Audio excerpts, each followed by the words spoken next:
Welcome to Shore Support, a program that highlights organizations who enhance the lives of our community through charitable efforts. I'm your host, Nathan Magno, and on today's episode, we'll be discussing cancer support services. Cancer is a life-changing event that no one should have to face alone. These trials can be overwhelming to confront, but with the right support systems, we can empower those affected to face the journey with strength. Now joining us is Michelle Gannon, founder and executive director for Mary's Place by the Sea.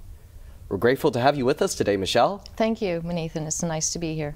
What is the overall mission of Mary's Place by the Sea, and how did you start this organization? So Mary's Place by the Sea is a place for women to heal from cancer, mind, body, and soul. It is actually a place in Ocean Grove, New Jersey. And it started back in 2009, January of 2009 actually, with a simple thought. I was homesick with the flu. I did not have cancer, but I was surrounded by all of my responsibilities that continued and then put in this illness. And I just started thinking about women. What do they do when they're facing a potentially life-threatening disease, a diagnosis like cancer? Everything stays the same in their life. Their schedules, all of their responsibilities, home life, work life, their families, and now insert cancer. How is the body healing if they're not given the time and the space to kind of hit the pause button and just catch their breath and gain a new perspective? And from that, Mary's Place started 6 months later, in June of that year, as a nonprofit to see if women would come. And they have, mightily, for 16 years. Right. So Mary's Place by the Sea serves as this pause button to reset and reassess where one's journey is going. Yes. Your services are categorized into mind, body, and soul. How are each of these three elements integral to one's healing journey? So we look at the whole person, Mary's Place does, and the services all address those certain areas. And I feel that through services like oncology, massage, reflexology, Reiki, guided meditation, guided imagery, counseling, we have prayer, and then we have group services where the guests are meeting one another and kind of learning that they're not alone, seeing that there are so many similarities that weave them together, that having this whole person outlook, it helps the medicine and it just makes it more efficient, and the body starts going into a healing mode. To kind of have all those three categories in alignment with each other. Right. We know that stress can have a negative impact on one's health, and especially after a diagnosis. What type of mental wellness programs are offered at Mary's Place? It's a good question, and stress is everything. Stress is taking our bodies into such fight or flight mode on a daily basis, outside of even having a disease or diagnosis. So what we do is we address all of this through our mental health, through our counseling program. We have group counseling, and we also have individual counseling. And then we also have different therapies that address the mind, effective freedom technique, and we offer these virtually and in-house. These are all services that are meant to quiet the mind, allow us that space and that time to just kind of slow our breathing down and come up with coping strategies for the stresses. Right, to kind of take a breath, slow down, and see what strategies you can assess with. And especially in tandem with that, nutrition and fitness can help to improve one's overall well-being. What coaching and activities are offered to your clients during their stay? So nutrition is one of those hot buttons. It becomes pretty controversial. What we found at Mary's Place is we want to meet our guests where they are. And we want to take them on a journey where they're kind of willing to go a little bit, dip their toe.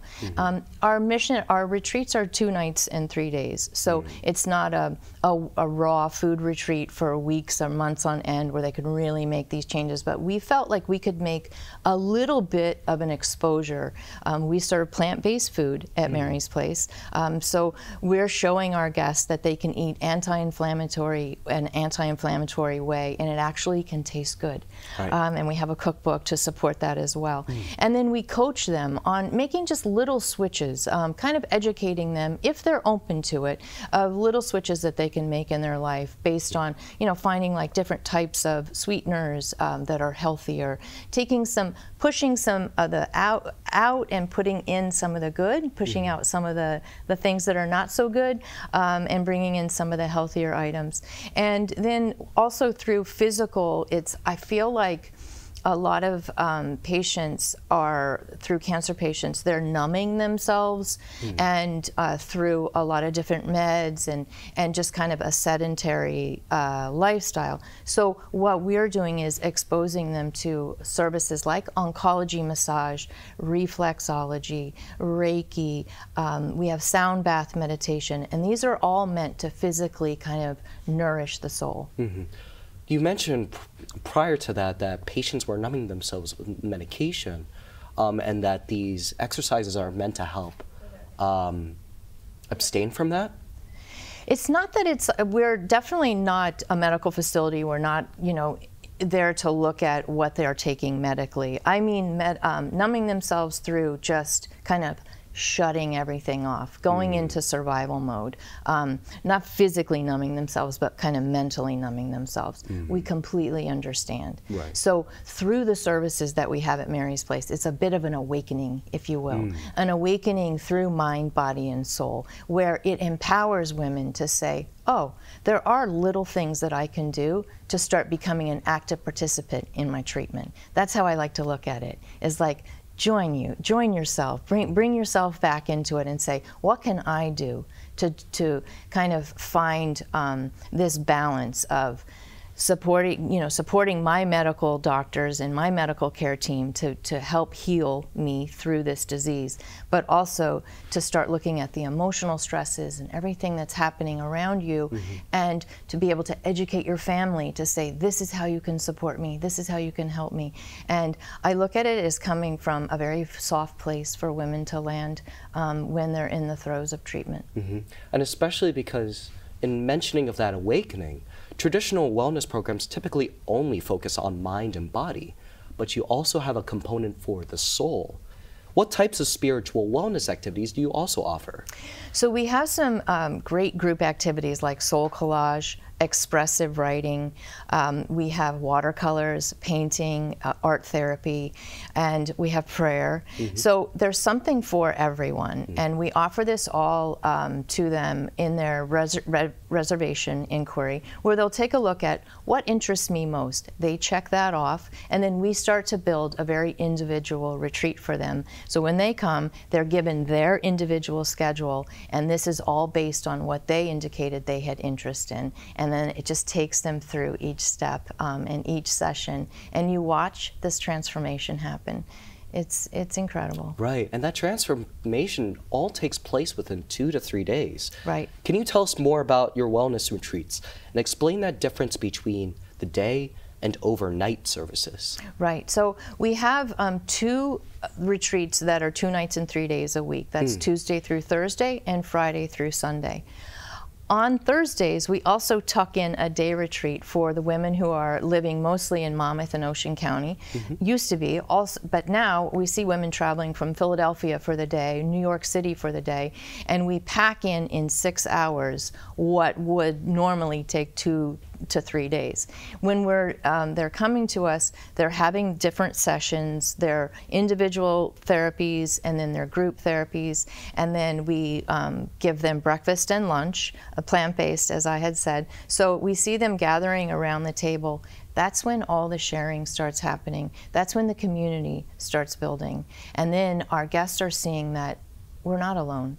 We can lean on one another, and it's beautiful to watch. And now they have this community, and that's a big piece of it, is when they leave, they feel like they have a group that they experience something very unique, and they can kind of lean in and stay connected with one another. Right. So for those who may be looking to take up this journey, who is eligible for your services, and how could they go through that application process? So everything, our program is for anyone diagnosed with cancer, any type of cancer in any stage. That's important to really let everyone know. And then through diagnosis up to 2 years post-treatment for in-house services. Our virtual program is open to anyone, any woman who's ever been diagnosed with cancer or post-treatment. And that can be because we see that a lot of that residual trauma last for years. It could last for years, 5 years, 10 years. So that's our virtual program where women can come on to that. And then they can just find us through our website where they check in there, and there's a Stay With Us button. They click on that, start with the reservation inquiry, and then we contact every woman who reaches out to us through a phone call, and we start to talk to them and get to know them, and then put them on the schedule when it works with their time frame. That's wonderful. Yeah. And to help fight in this battle with cancer, do you have any upcoming fundraising events that are open to the public? Thank you for asking, because that's something that I tend to forget to mention, that everything that we offer is completely free of charge, at no cost to our guests. This has been a commitment for 16 years. We're able to do that through our fundraising efforts. We have our first ever pickleball fundraiser coming up at the end of February. I'm actually going to take a beginner class there. I have no idea how that's going to go.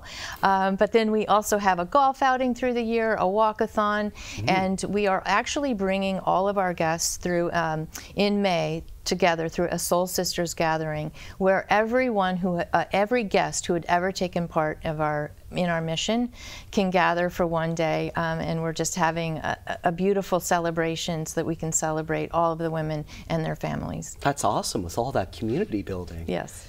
And on your website, you also have opportunities for volunteers to help contribute to your organization.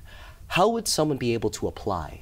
Right on our website is How Can I Help? You click on that, and our volunteers, right now we have over 50 in-house volunteers supporting us 6 days a week through 3 different shifts. And we also have event volunteers and practitioners who are, most of them are volunteers as well. Wow, that's awesome. And what do those volunteer positions look like? So it could be someone who's helping us turn rooms around, because we are a hotel. We have 10 bedrooms, laundry that's endless, sitting with guests, making them feel comfortable, bringing them tea, bringing them banana bread, homemade banana bread. We don't want our guests to have to pick up a dish. So that's hard for women, but we just ask them, let us serve you for the next couple of days while you're here. And our volunteers are really the heartbeat of our mission. Couldn't do it without them.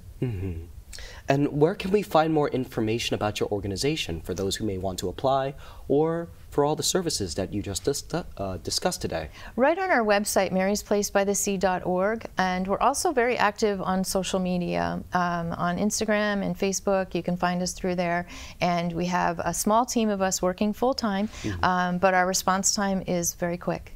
That's wonderful. Yeah. Do you have any final words that you would like to say for those who may be facing this journey right now? Yeah. I know it's daunting. It's daunting on so many levels, but Mary's Place is a place where women can come and just hit the pause button and be surrounded in a loving community. And I encourage any woman who's facing this diagnosis to reach out to us. Right. That no one should be able to face this alone, but find strength through others. Absolutely. Thank you for sharing your insights with us, Michelle. Thank you for having me. We'll be continuing our conversation with Teresa Segoy of Ocean of Love right after this. Who are you? Your lungs. We're quite proud of you. Even though you quit smoking years ago, you may be at risk for lung cancer. But with the routine screening, you can detect it early when it's more curable. Listen to your lungs. Learn more at savebythescan.org.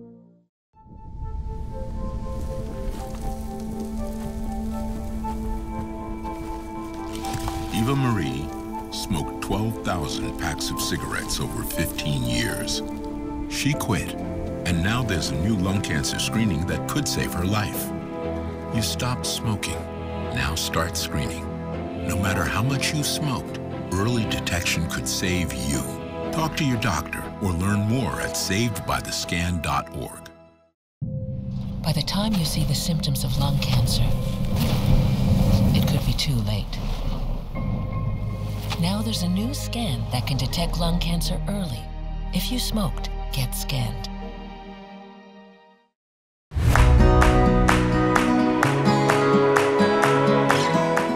Welcome back to Shore Support. I'm Nathan Magno, and with me now is Teresa Segoy, Executive Director for Ocean of Love. It's a pleasure to have you with us today. Pleasure to be here today. Thank you for having us. I appreciate it.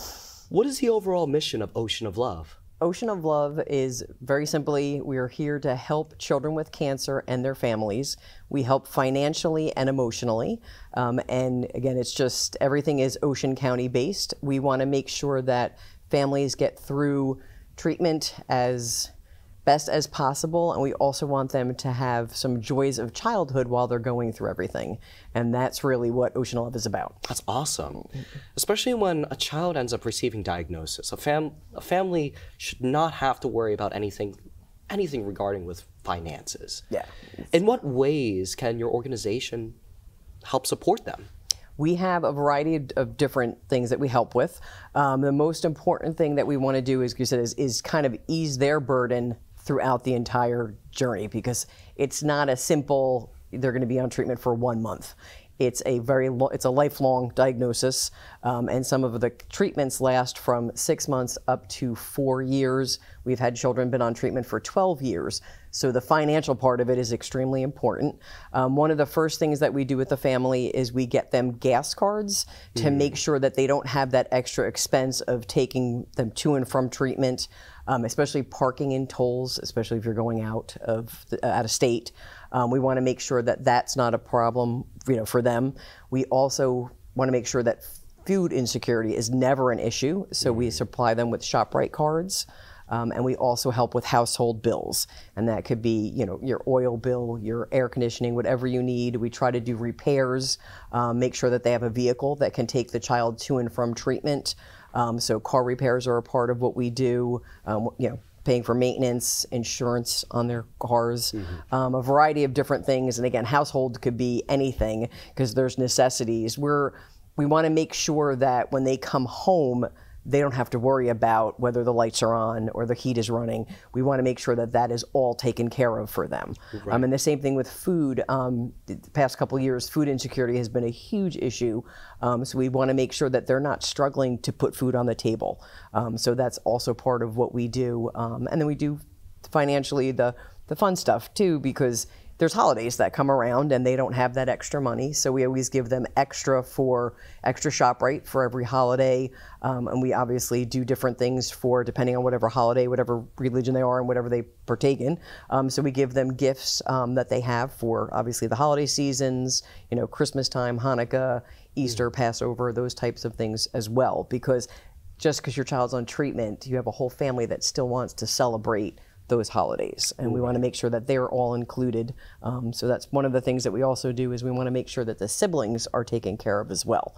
So that's a lot of what we do. Right, to remove that looming thought of having to take care of all the small things needed to get through the day. Yes, and we pay everything with Ocean of Love. We pay the vendors directly, so the families don't have to worry about that either. It's just you give us a bill and we'll take care of that for you. Right. So that's what a lot of it is. And again, we also want to anticipate. We don't want to have people asking us, so we'll ask them, do you have anything that you need? Because one of the hardest things when you're going through this, we're coming into their lives at the worst time of their lives. Right. We don't want them to have to feel uncomfortable. We want them to come to us with anything that they need, but we know it's hard to ask. Many people don't want to ask. So we have caseworkers who actually ask and say, what can we help with you now? Is there anything you're struggling with? Right.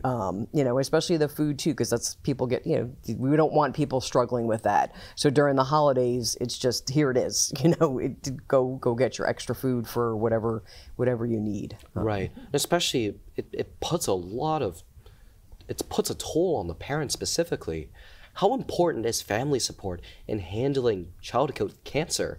And what services do you have for the parents of these children? We have, we do a lot of one-on-one support, which is extremely important, because we have caseworkers, myself and Lorianne help with the families, and our office admin Tabitha has also been through it as well. So everyone in the office is someone who's experienced it, so we can understand what you're going through. And again, our main thing is trying to anticipate. Because when you're going through this, it is a roller coaster. Your emotions are all over the place. You've never done this before, and it's your child, and it's also your other children that are affected as well. So making sure that the parents are okay is hugely important. So we're in touch with them on a week, especially if they're actively on treatment. It's at least a weekly basis, if not daily, depending on what they're going through. And we also have different events throughout the year so other parents can connect with each other.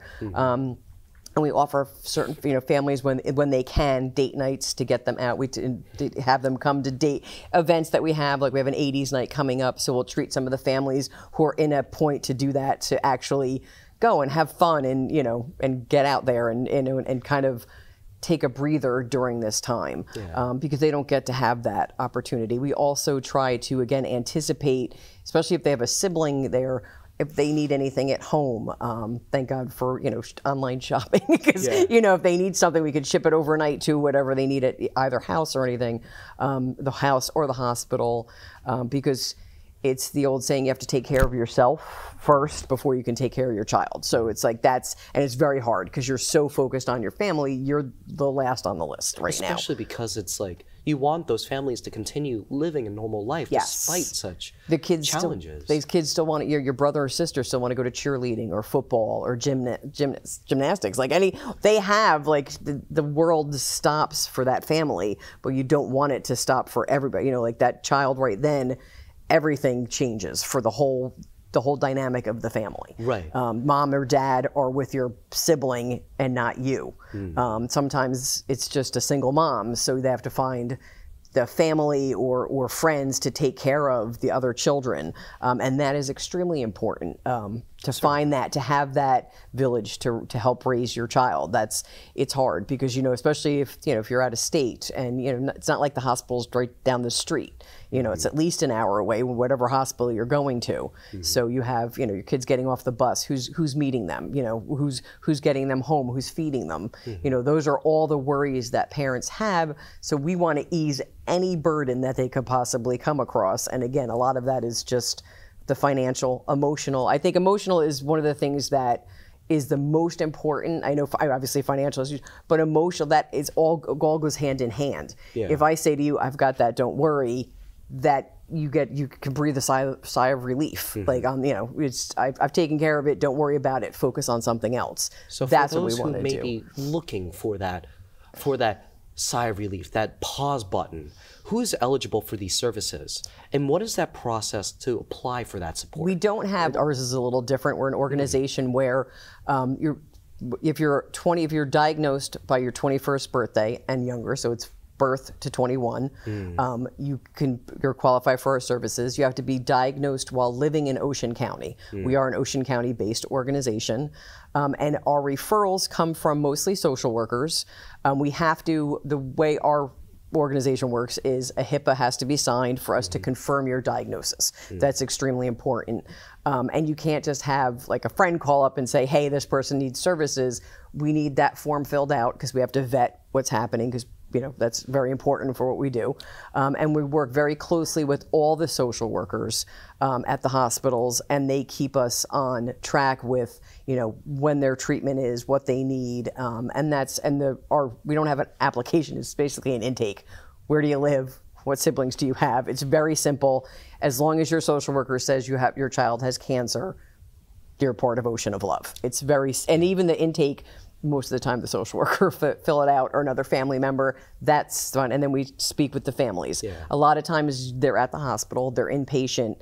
It's not the ideal time for them, so that's where the social workers come in. Right. But it's a very big thing to have that open, to be convenient and accessible for all families across. Yeah, with the application, and even when they do bills, there is no application for us to pay a bill. It's this is your bill, this is what So I don't want to have them jump through more hoops. I mean, they have enough hoops to jump through with what they're going through. We want to make what we do as easy as possible. We don't want to be an added burden at all to what they're going through. Right, and especially because Ocean of Love, in order to spread your message, you actually have a pretty iconic activity across the state. You do these billboard radiothons. Yeah, it's our favorite event, and we're very, very fortunate and so blessed to have the RAT partnered with us for this, and Beasley Media is there. So we're very thankful for Beasley Media and the RAT.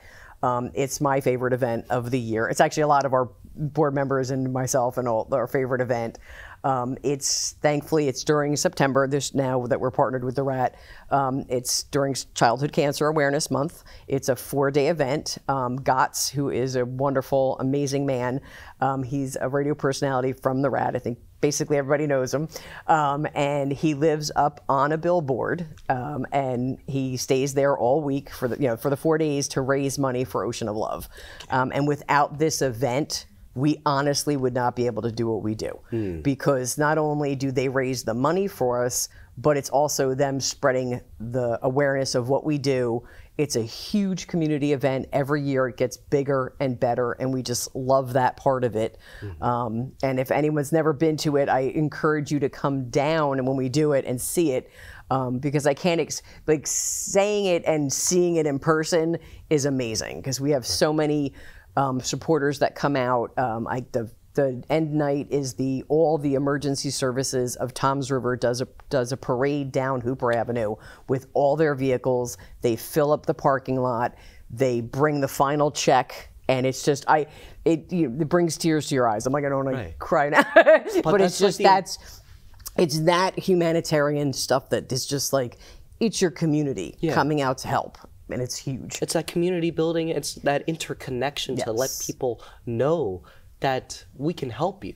And that's one of the things I actually wanted to ask is how important it is for Ocean of Love to do these collaborations.